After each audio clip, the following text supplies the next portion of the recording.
Moving on. Oh, feeling all revved up and inspired. Next, we have another inspiring person just before the tea break. This woman is phenomenal and is the reason that the last 2 days, as well as Fatima, the reason that this is happening. Gina Gardner, you are a powerhouse. She's the vice chair of Fatima's UK campaign, and she has worked so hard, gosh, don't I know it, with Fatima to make the last 2 days happen and beyond. Gina won the International Book of Honour Award in 2023 and is noted for outstanding contributions to fostering a positive living leadership legacy, inspiring individuals to lead with excellence, integrity and positivity, and doesn't she just, to shape a better future for all. Please give a massive, massive round of applause to Gina Gardner.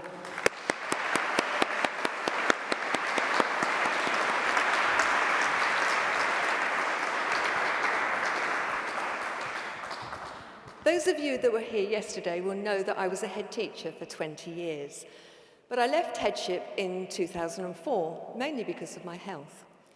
Now, I ran my school for the most part from a wheelchair, and one of the things I needed to do is to help all of my staff take radical responsibility, not only for their own performance, but the performance of everyone in the school, and it was why the school was so successful. Since 2004, I've had my own business, personal empowerment and leadership. Before you can lead anyone else, you need to lead yourself. And I have a message for all of you. The first is around taking radical responsibility for you. Your thoughts, your beliefs, your actions, and your words. Everything you do is a choice.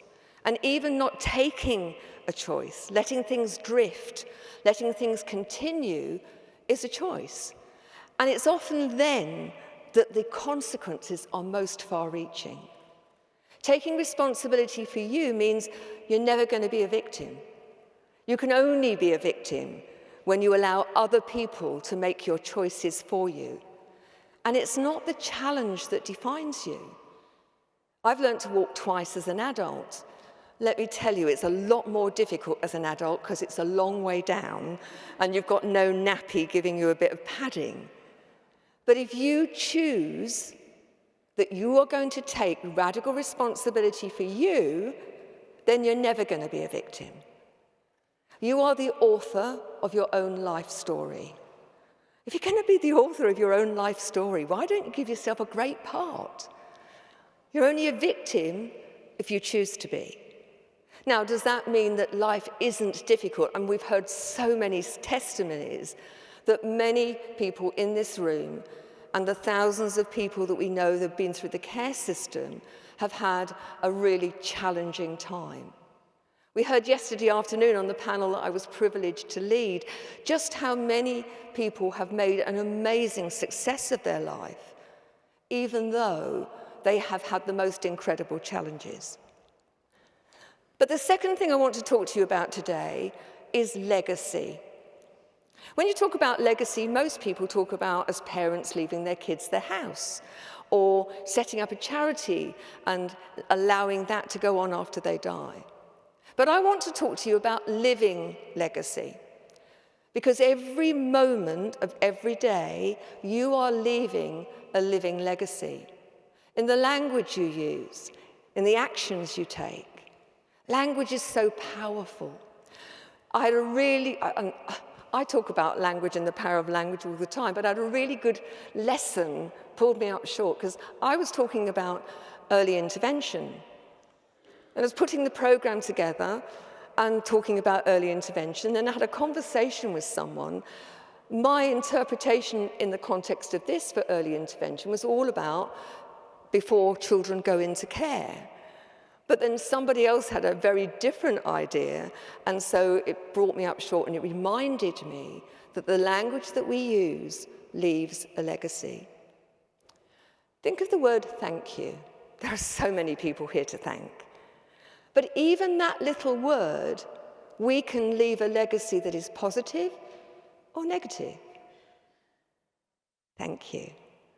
I blame everything here on Harold, all right? It was because of Harold that Fatima and I met.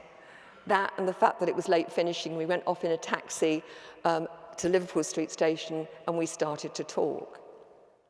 But say the word thank you.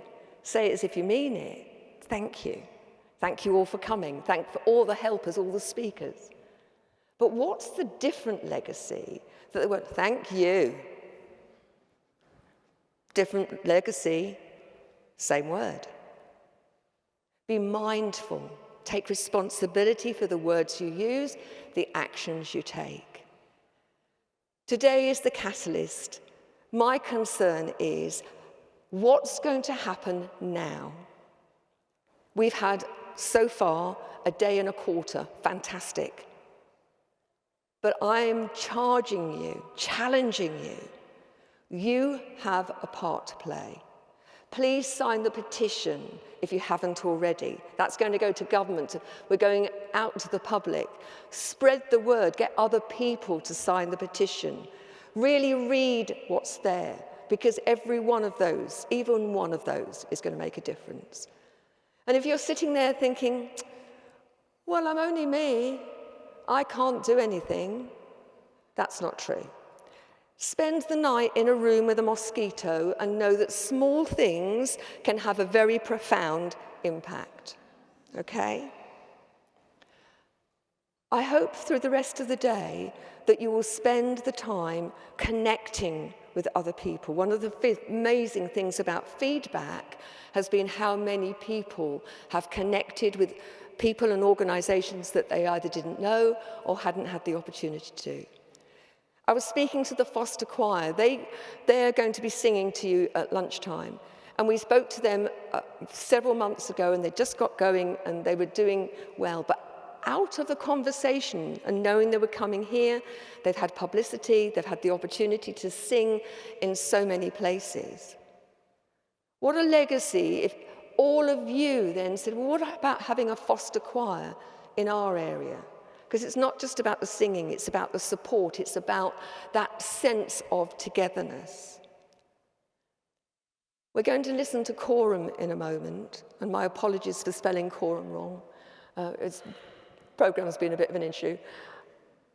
Ultimately, please take away that out of these 2 days, you're going to create an active legacy, one that will make a difference to the young people in care and care leavers. Thanks very much.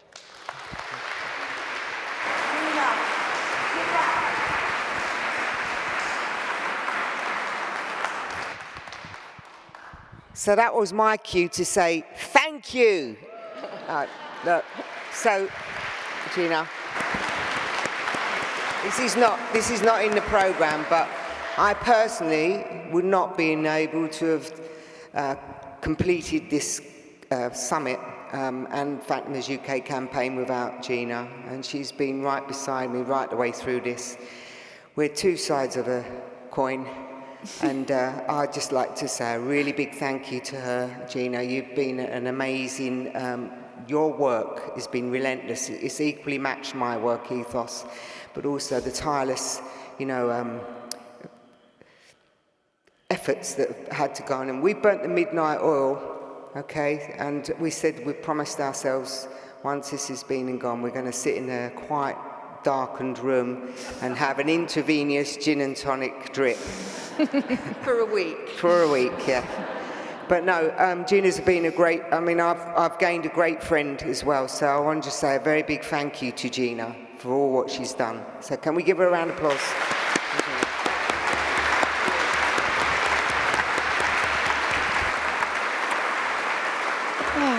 That's lovely. Thank you so much for that, Fatima. That was beautiful.